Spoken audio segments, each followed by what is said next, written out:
Семетей госпитализация пунктунда мурдагы Ганси авиа базасында 650 бейтапка орундар ылайыкталган болсо, анын 400дөн ашыгында орундар бош. 227 орундукта бейтаптар дарыланууда. Буга чейин Өзгөчө кырдаалдар министрлиги тарабынан аталган 600 орундуктардын ичи бардык шарттары менен даярдалган. Ар бир бөлмөдө душ, санузел, керебет койдурулган. Ал эми жандандыруу бөлүмүндө 50 орундук бар болсо, учурда 31-inde оор абалдагы бейтаптар бар. Калган 19 орундук бош турат.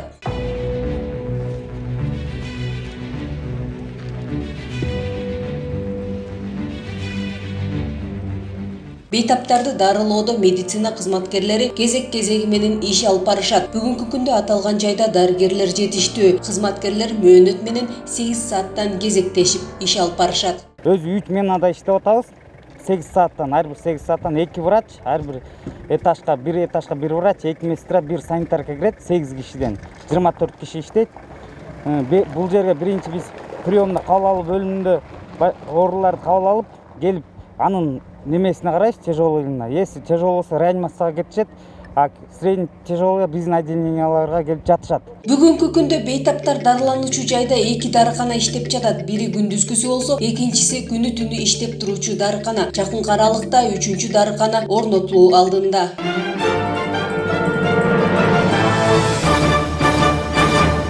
Семетей госпитализация пунктунда Өзгөчө кырдаалдар министрлиги тарабынан ар тараптуу камсыздоо иштери уланууда. Дарылануудан өтүп жаткан жарандарга ошондой эле медицина кызматкерлерине ар тараптан керектүү шарттарды, 3 маал ысык тамак аш, гигиеналык каражаттар менен камсыздоо каралган. Бүгүнкү күндө Өзгөчө кырдаалдар министрлигинин 25 кызматкер жеринде иш алып барууда. Ал эми медицина кызматкерлери 173. Бейтаптардын ден соолугуна кам көрүп жаткан медицина, ички иштер министрлигинин кызматкерлери үчүн бардык шарттар каралган. Сиздер көрүп турган бул Семетей стационардык пункту.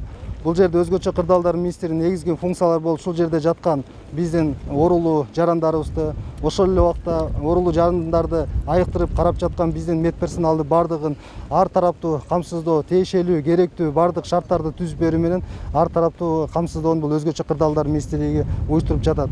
Белгилеп айта турган болсок, бул оорукананы ачканда бардык шарттарын, ошол эле курулуш иштерин, ичинде ремонт, оңдоп түзөө иштерин, ошол эле тиешелүү шарттарды койка месталар менен камсыз кылуу жана башка керектүү ал эми жаткан ооруларды тамак аш менен, ошондой эле бул коммуналдык услугаларды көрсөтүү, мусорларды чыгаруу, дезинфекциялоо иш-чаралары, бардык иш-чараларды бул Өзгөчө кырдаалдар министрлиги тарабынан өздүк курамдары аткарып жатат.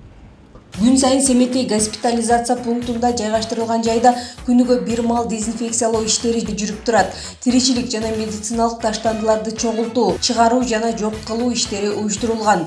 Коммуналдык системаларынын иштери көзөмөлдөнүүдө. Корпустарга кошумча кислород тутуму, ал эми жандандыруу бөлүмүнө 100 киловаттык автономдук электр булагы орнотулган. Электр булагынын автономдук генератору, мындайча айтканда резервный генератор. Бул дагы Өзгөчө кырдаалдар министрлиги атайын орнотуп беришкен. Бул ошол Семетей госпитализация пунктундагы реанимация бөлүмүнүн жанында турат. Бул ошол жана жандандыруу бөлүмүндөгү электр питание бир кандайдыр бир себептер менен өчүп калса, ошондо тез арада ыкчам кошумча ошол электр питание бергенге даярдыкта турат. Корпустарга кошумча кислород тутуму орнотулуп, жалпы көлөмү 8 кубту түзгөн кычкылтек толтурулган дем алдыруучу аппарат ар бир палатага берилип турат. Мисалы 112 орундукка бир эле маалда ылайыкталган жандандыруу бөлүмүнө резервдик генератор жана кондиционерлер иштеп жатат. Бул кычкылтек кислород берүү иш-чаралары уюштуруп жаңы гана көрүндү. Азыр көрүп турган өзүбүздө емкостун объему 8 куб кычкылтек батырлар. Эки корпуста 56 бөлмөгө палатага кычкылтек берүү, бул деген 112 койка место, 112 палатага кычкылтек берүү менен шарты жаратылды. Өзгөчө кырдаалдар министрлиги тарабынан жандандыруу бөлүмүндөгү реанимациялык пункттагы эң бардык тиешелүү керектүү коммуникациялардын баары тартылды. Суу, свет, ошол эле убакта канализациялардын баары орнотулуп, тиешелүү шарттар, койка месталар баары коюлуп, даярдалып, саламат сактоо министрлигине өткөрүлүп кетти. Бул аппарат кычкылтекти топтоп, бейтапка 90-95% катышта бере турган аппарат. Бейтаптарга кычкылтек терапиясы керектелген бир катар дарттар бар. Ал демди кысып, адамды энтиктирген оорулар, маселен өпкөнүн өнөкөт оорусу, жүрөк кан тамыр, илдети жана башка дарттар. Бейтаптардын организминин жалпы абалын текшерип чыккан соң, врач анын кычкылтек концентраторуна туташтыруу зарылдыгы бар жогу боюнча чечим кабыл алышат.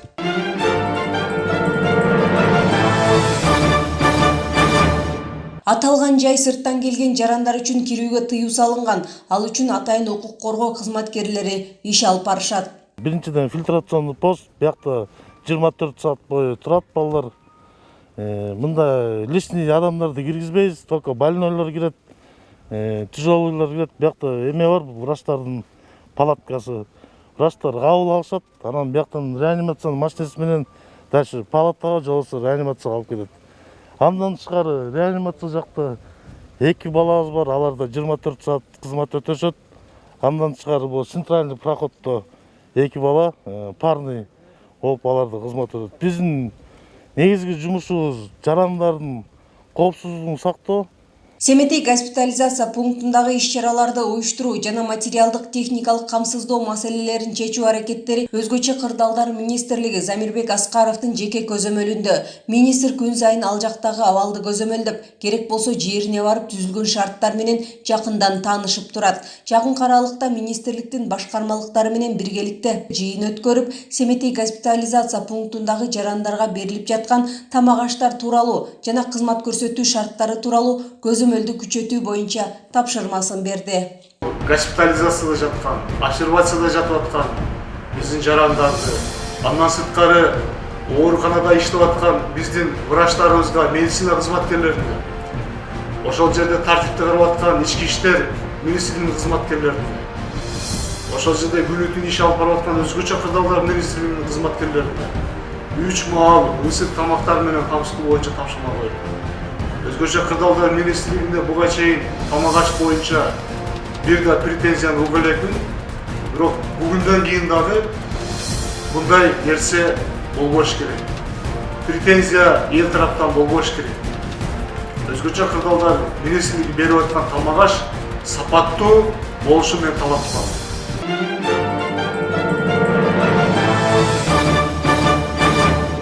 Республика боюнча коронавирус илдетинин жайылып кетүүсүн алдын алуу максатында дезинфекциялоо иштери жүрүүдө. Залалсыздандыруу иштери жөө жүрүү менен жана өрт өчүрүү унаалары менен аткарылып. Дезинфекциялоо иштери жарандар көп бара турган объекттерде, маселен дүкөндөрдө, банктарда, базарларда, дарыканаларда жана унаа жолдордо жүргүзүлүүдө. Иш-чаралар Өзгөчө кырдаалдар министри Замирбек Аскаровдун тапшырмасынын негизинде аткарылууда. 2020-жылдын 21-июль күнүнө карата өлкө боюнча 36.606 метр квадрат имараттын ичи тышы дезинфекцияланды. Ал эми унаа жолдордо 302.700 погондук метр автоунаа жолдор дезинфекцияланды. Иш-чарага Өзгөчө кырдаалдар министрлигинен 102 куткаруучу тартылган. Дезинфекция иштерин жүргүзүү иштери негизинен республикалык ошо ковидке каршы республикалык штабтын атайын протоколдук тапшырмалары бар. Ошол негизинде бул бизге атайын милдеттендирилген Өзгөчө кырдаалдар министрлигине. Биз ошол негизинде атайын иштер жүргүзүп атабыз.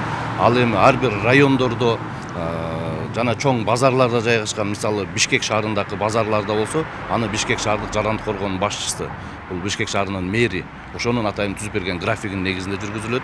Ал эми башка облустарда, башка шаарларда ошо жарандык коргоонун башчылары тарабынан атайын графиктер түзүлөт.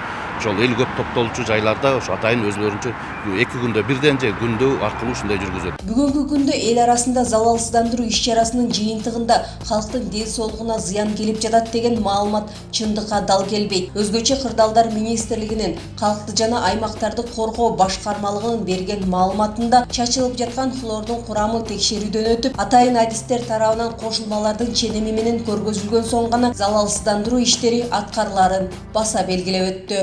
Дезинфекция иштеринен кийин адамдар ушундай ооруп атат дегендерге биз ага кошула албайбыз. Ар бир партиясы хлор келгенде биз аны деген хлордун өзүнүн сыртындагы жазылган сертификаты, ошол сертификатына дал келеби же жокпу, ошону биз атайын санитардык мамлекеттик санитардык эпидемиологиялык көзөмөлдөө борборлоруна, атайын ушу лабораторияларына бир жерден эмес, ошол келген партиянын ар жерин алып туруп, биз алып барып ошол жерге өткөрүп беребиз. Анан алар анын сапатын жана ошо составын аныктап беришет.